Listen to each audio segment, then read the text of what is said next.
Good afternoon. Thanks for tuning in to NBC News Daily. I'm Nick Summer with your Midday Ark-La-Miss update. The FDA approves the first over-the-counter birth control pill Thursday, making the oral contraceptive easily accessible to women. NBC 10 has more details. This approval will allow American girls and women of all ages to purchase Opill without a prescription. It contains progestin, and it must be taken around the same time daily to be effective. How well are the directions going to be on there, and any kid can get it? That's very conflicted on that. Don't know how I feel. So, I mean, I guess I could see that side where it's more accessible, less unwanted pregnancies, less talking about that kind of stuff with your kids. But I mean, I don't really feel like that's safe. Health experts stated in a document to the FDA that they conducted an extensive label development program to help women use the pill safely. From a medical standpoint, I feel like it's a shortcut for women to not get their physical and annual exams, and I feel like if it's available over the counter, they won't go in to see a GYN and get all the things that women need to have done and testing done. I feel like you should go to a medical doctor and have it prescribed.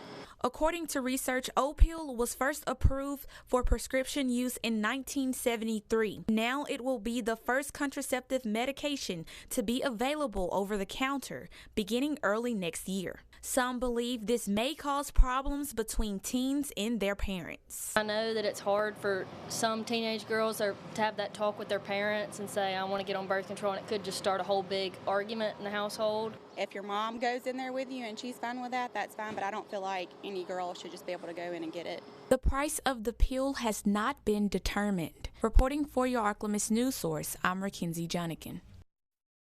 And a 6-year-old in Arkansas has been in the ICU the past 10 days because of a tick bite. Now the child's mother is pleading with other parents to take the pest more seriously. NBC spoke with the mother, and she begs other parents to take ticks more seriously.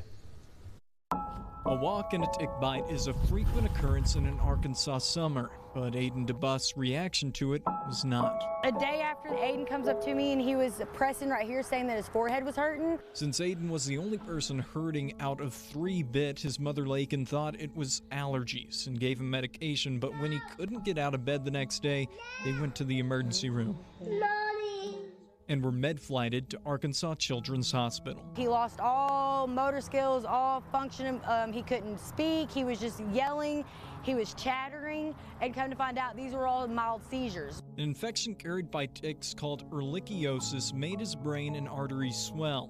The reaction is called hemophagocytic lymphohistiocytosis, and only 1 out of every 50,000 kids will get it. It's insane because his little brother literally got bit the same day, the same time, the same place, and there's nothing wrong with him at all. For 10 days, Aiden has fought seizures lasting hours, required medically induced comas, and made doctors question if he could survive. Within 2 days, it's went from we don't know to he's gonna make it. He's gonna pull through. He's going to. And now, Storm Tracker Doppler weather with meteorologist Chase Ward.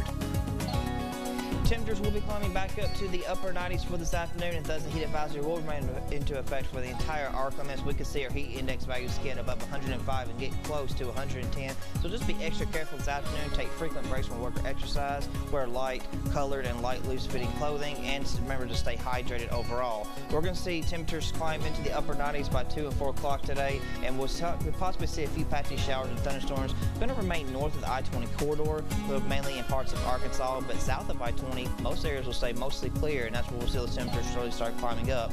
We'll see a daytime high temperature of 98 degrees for today, with those patchy storms staying further to the north in Arkansas. Winds will stay out of the west. And for tonight, it's going to stay muggy with just a few clouds with a low of 79 degrees. Winds will stay out of the south.